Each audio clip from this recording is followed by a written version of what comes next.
मंडी बहू को सास ससुर का जोरदार तमाचा। नमस्कार दोस्तों, सानिया वॉइस स्टोरी चैनल में आपका स्वागत है। तो दोस्तों, आज की कहानी है घमंडी बहू को सास ससुर का जोरदार तमाचा। बहू, मुझे माफ़ कर दो, दोबारा ऐसा नहीं होगा। बहू सुमन के सामने हाथ जोड़कर मनोहर बाबू बोले, आपकी माफ़ी मांगने से क्या हो जाएगा? मेरा इतना जो नुकसान हुआ है उसका भरपाई कि आपका बाप करेगा।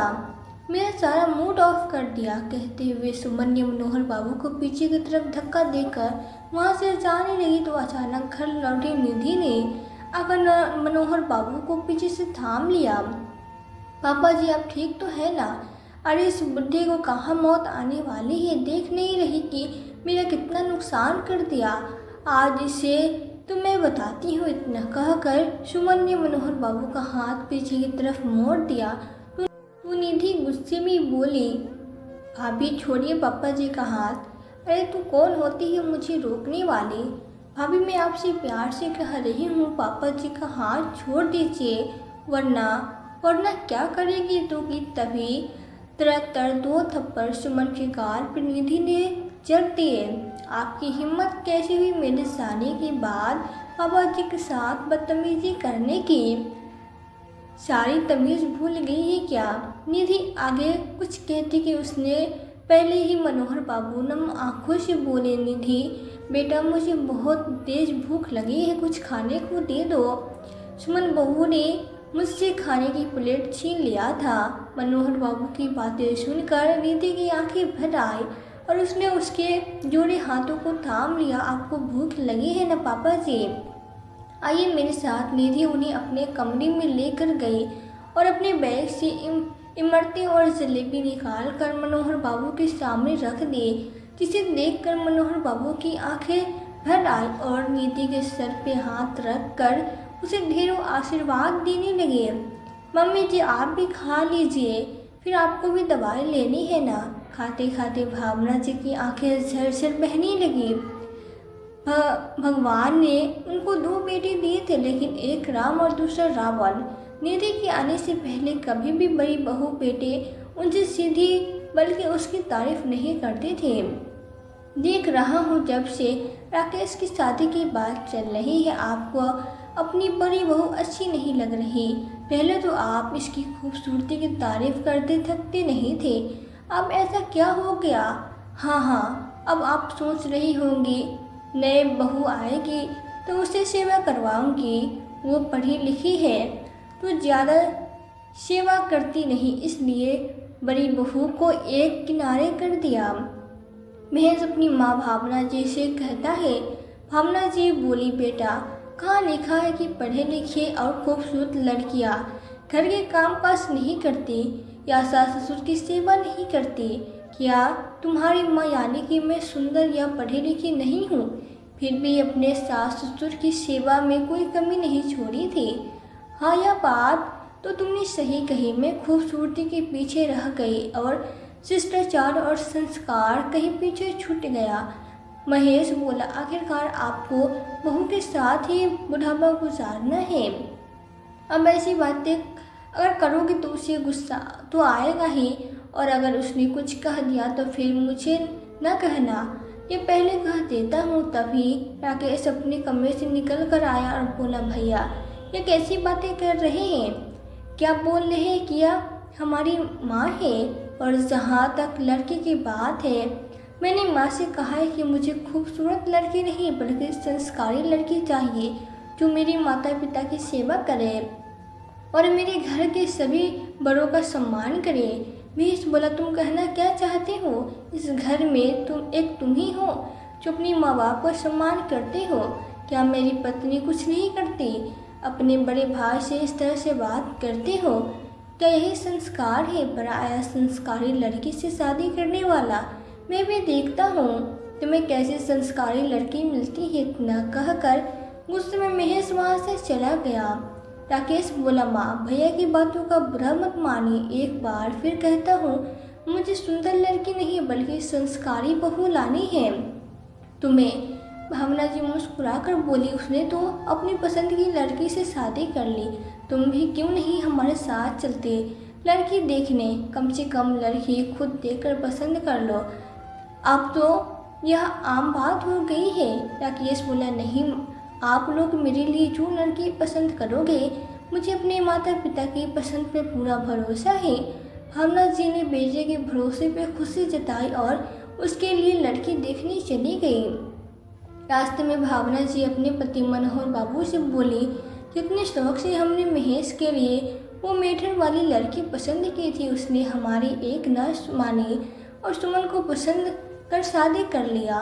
पर हुआ क्या, मेरा पूरा घर उस लड़की ने उलट पुलट कर दिया। कुछ साल पहले ही महेश और सुमन की शादी हुई थी। सुमन देखने में बहुत खूबसूरत थी, परंतु व्यवहार उसका उसके विपरीत था। अपनी खूबसूरती पर उसे बहुत घमंड था। रसोई में पाँव नहीं रखती थी कि गर्मी से उसका चेहरा खराब हो जाएगा। बर्तनों को धोना उसे बिल्कुल गवारा नहीं था, क्योंकि उसके नाखून खराब हो जाएंगे। कोई कुछ कह दे तो तुरंत उसे झगड़ा कर लेती। बेचारी भावना जी बहू के आने के बाद भी घर और रसोई का सारा काम खुद कर रही थी कि एक रोज़ भावना जी की तबीयत अचानक खराब हो गई तो राकेश बोला, माँ, मुझे शहर में 2-3 दिन के लिए बाहर जाना है और पापा भी गांव गए हैं। मैं सोच रहा हूँ जाने से पहले आपको डॉक्टर से दिखा दूँ। इतना कहकर वो उन्हें डॉक्टर के पास ले गया। उनके कुछ टेस्ट हुए, तब पता चला उन्हें ब्लड प्रेशर और शुगर दोनों की तकलीफ है।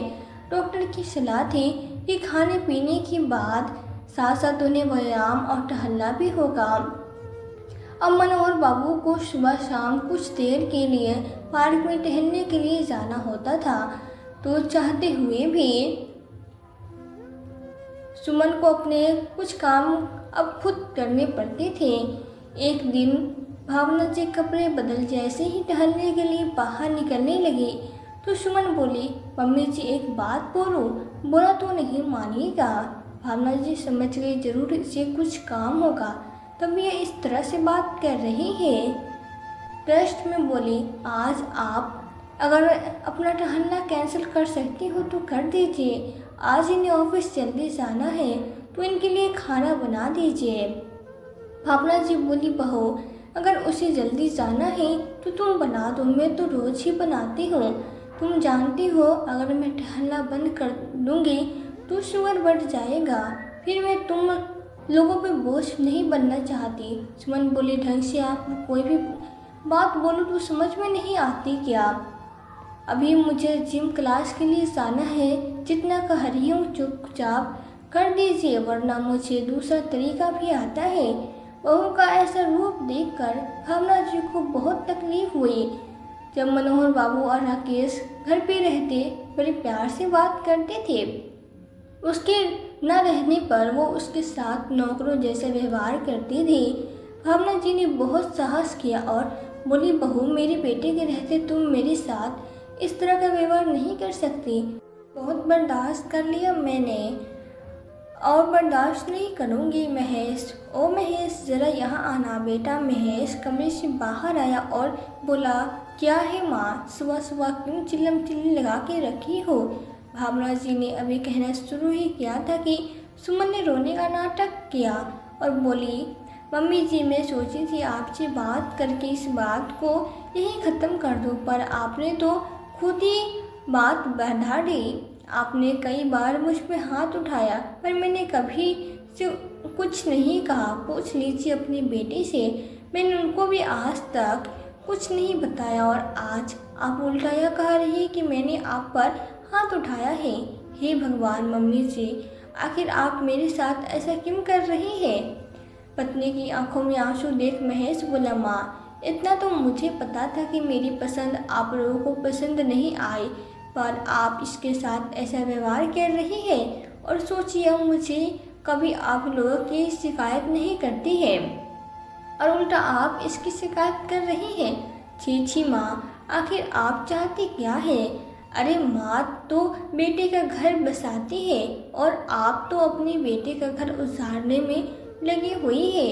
अगर आपको अपनी बहू की मदद नहीं करनी है तो साफ साफ कह दीजिए, इतना ड्रामा करने की क्या ज़रूरत है? और सुमन, तुम मेरे लिए किसी की तकलीफ बर्दाश्त करने की ज़रूरत नहीं है। रहने तो मैं ऑफिस में ही खा लूँगा। अब ऐसे इनके हाथों का खाना मुझसे बर्दाश्त नहीं होगा। बेटे के मुंह से ऐसी बातें सुनकर भावना जी की आंखों की आंसू नहीं रुक रहे थे। वह बोली, या बेटा, क्या खूब फर्ज अदा किया तूने माँ के दूध का। अपनी पत्नी के झूठे आंसू तुम्हें दिख रहे हैं, परंतु अपनी माँ के सच्चे आंसू तुम्हें दिखाई नहीं दे रहे। याद रखो, अगर आज तुमने अपनी माँ का अपमान किया है, उसे दर्द दिया है, या दर्द व्यर्थ नहीं जाएगा। कल तुम्हें भी इस तरह से रोना होगा। अब तुम्हें अपनी माँ की याद आएगी। सुमन बोला, माँ, फालतू की बातें करके मेरा दिमाग खराब मत करो। कौन सच्चा है कौन झूठा है तो मैं भी जानता हूँ। जब से राकेश कमाने लगा है आपको तो मैं भी अच्छा नहीं लगता, फिर मेरी बेबी आपको कहाँ से अच्छी लगेगी। चलो सुमन, कोई ज़रूरत नहीं है इनकी बातें सुनने की। इतना कहकर वो पत्नी को लेकर अपने कमरे में चला गया। भावना जी नम नजरों से बेटे को बुटुक निहारती रही। दिन में जब भावना जी सुमन से पूछने आई, बहू खाने में क्या बनेगा, तो सुमन ने गुस्से में बोली, जो बनाना है अपने लिए बनाना। आपके हाथों का खाना अब मुझे बचने वाला नहीं है। मैंने अपने लिए पिज़्ज़ा ऑर्डर कर दिया है। आप जाइए यहाँ से और जाते जाते कमरे का दरवाज़ा बंद कर दीजिएगा। बच्चे खाएंगे नहीं तो अपने लिए बनाना भी उन्हें पाप लग रहा था। वो चुपचाप पानी पीकर अपने कमरे में लेट गई। शाम में जब बेटा आया तो वो बड़े प्यार से चाय बनाकर लेकर गई। तभी सुमन महेश के लिए कॉफ़ी बनाकर लाई तो महेश बोला, माँ, मेरा चाय पीने का मन नहीं कर रहा है, आज मैं कॉफ़ी पी लूँगा। भावना जी ने अपमान के घूंट भी पिए लिए, फिर भी बेटे से पूछी, बेटा रात को क्या खाओगे, बताओ, मैं वही बना दूँगी। महेश बोला, नहीं नहीं, मेरे लिए क्यों खाना बनाएंगे आप, अभी तो उस दिन आपने मुझे इतनी जली कुटी बातें सुनाई थी। वैसे भी मेरा घर में आज बिल्कुल खाने का मन नहीं है। तुम तैयार हो जाओ, हम लोग डिनर के लिए बाहर चलते हैं। थोड़ी देर में महेश और सुमन मुस्कुराते हुए घर से बाहर निकल गए।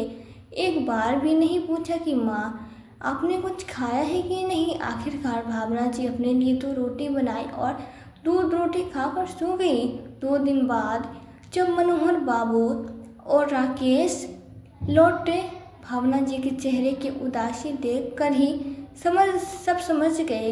पत्नी के बार बार पूछने के बाद भी मनोहर बाबू ने पूरी बात नहीं बताई तो दोनों हैरान रह गए। पिता ने अपने दमदार आवाज़ में महेश को आवाज़ लगाने लगे, महेश और सुमन तुरंत यहाँ आओ। महेश सामने आया और पिता ने माँ की बात छेड़ी तो महेश ने कहा, पापा, माँ झूठ बोल रही है। सुमन ऐसा कुछ नहीं कर सकती ना, जाने माँ को मेरी पत्नी से क्या खुन्नस है। पिता को बहुत गुस्सा आया। उन्होंने एक जोर का थप्पड़ महेश को जड़ दिया और बोले, नालायक, जिस माँ ने तुम्हें जन्म दिया है उसके लिए तुम ऐसे शब्द का प्रयोग कर रहे हो। अब तुम इस घर में नहीं रह सकते। अपना सामान बांधो और आज के आज घर से निकल जाओ, और खबरदार जो पलट कर इस घर में आए तो मैं मान लूँगा कि हमारा एक ही बेटा है। इतना कहकर उन्होंने भावना जी का हाथ थामा और वहाँ से चले गए। फिर भावना जी और राकेश ने मनोहर बाबू को समझाया, तब जाकर उनका गुस्सा शांत हुआ। राकेश भाई से बात करने गया, तब भी उसकी अकड़ कम नहीं हुई थी।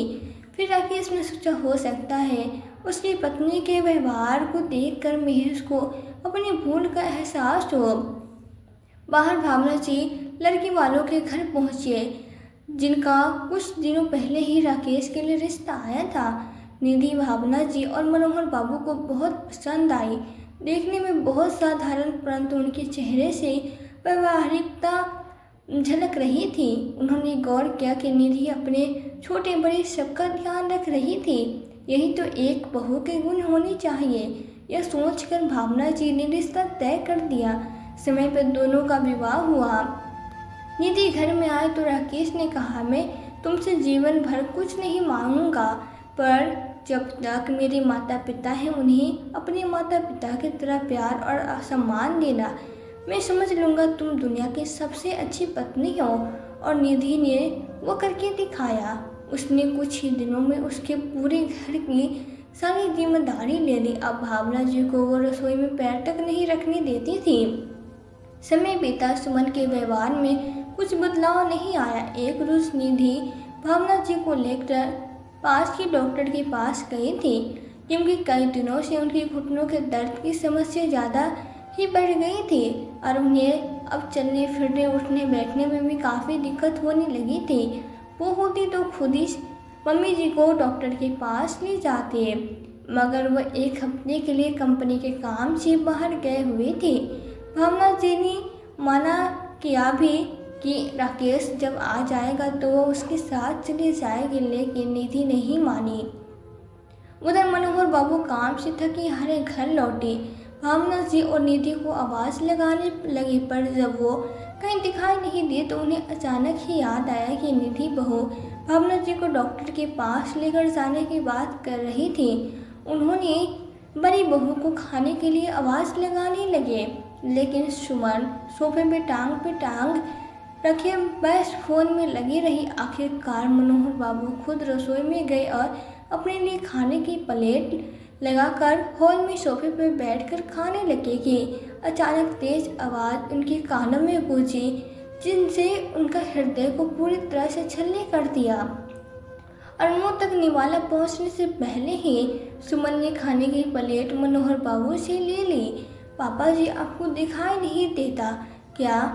क्या आप बुढ़ापे में सारी तमीज भूल गए हैं? आज ही मैंने सोफे पे नए कवर मंगवा कर बिछाए हैं। किसने कहा था आपसे यहाँ पर बैठकर खाने के लिए? अगर खाने के दाने कवर पर लग गए तो कौन साफ करेगा? तो अब तो उनका नया ड्रामा शुरू हो गया है कि घुटनों के दर्द ज़्यादा बढ़ गया है, मुझे कोई काम नहीं होता। जाइए अभी यहाँ से अपने कमरे में बैठकर खाइए। मनोहर बाबू बोले, बहू मैं तो कमरे में ही खाता, मगर कल से हमारे कमरे का पंखा नहीं चल रहा है, तो मैंने सोचा कि यही हवा में बैठकर खा लेता हूँ।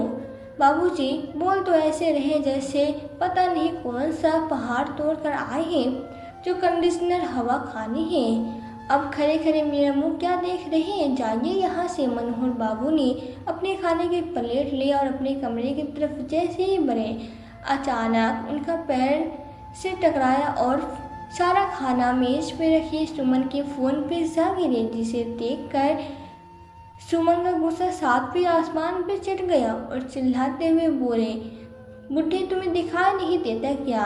तूने यह सब? मनोहर बाबू बोले, बहू तुम ये कैसी बातें कर रही हो?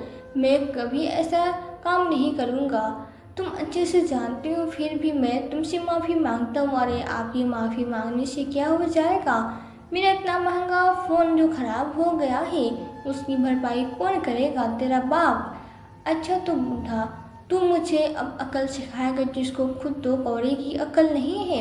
इतना कहकर सुमन ने मनोहर बाबू को पीछे की तरफ धक्का देकर वहाँ से जाने लगी, तो पीछे से आकर निधि ने मनोहर बाबू को थाम लिया। पापा जी, आप ठीक तो है ना? हाँ बेटा, मैं ठीक हूँ। अरे इस बूढ़े को कहाँ मौत आने वाली है?